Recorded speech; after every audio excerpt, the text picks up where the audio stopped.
حضرات گرامی قدر جب علامہ شہید کی بات ہوگی، حبیب الرحمان کا بھی ذکر ہوگا، عبداللہ شہور پوری کا بھی ذکر ہوگا، علامہ شہید کے ذکر سے رفقائے علامہ کے ذکر کو علیحدہ نہیں کیا جا سکتا۔ جس وقت سیدین کی بات ہوگی، سید احمد کی بات ہوگی، جب شاہ اسماعیل کا بھی ذکر ہوگا، اس لیے کہ سیدین شہیدین کو آپس میں جدا نہیں کیا جا سکتا۔ جب شاہ ولی اللہ کی بات ہوگی، تب شاہ عبدالعزیز کا بھی ذکر ہوگا، شاہ رفیع الدین کا بھی ذکر ہوگا، شاہ عبدالغنی کا بھی ذکر ہوگا، شاہ عبدالقادر کا بھی ذکر ہوگا، اس لیے کہ شاہ ولی اللہ کے نظیم فرزندوں کو حضرت شاہ ولی اللہ کی سیرت سے جدا نہیں کیا جا سکتا۔ حضرات گرامی قدر جب ابن تیمیہ کا ذکر ہوگا، تب ابن قیم کی بھی بات ہوگی، ابن کثیر کی بھی بات ہوگی، اس لیے کہ ابن کثیر اور ابن قیم کو حضرت ابن تیمیہ سے جدا نہیں کیا جا سکتا۔ جب ابو حنیفہ کی بات ہوگی رحمت اللہ علیہ، ایسے عالم میں امام محمد کا بھی ذکر ہوگا،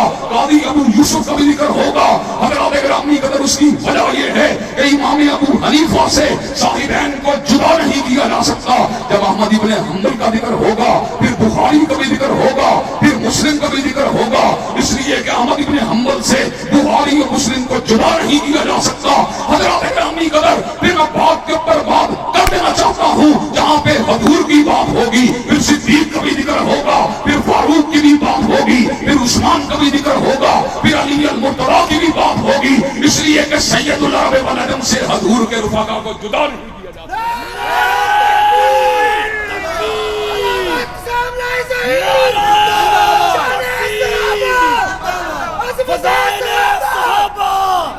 عظمت صحابہ، قائد ابن قائد علامہ ابتسام الہی ظہیر، مرکزی جمعیت اہل حدیث پاکستان،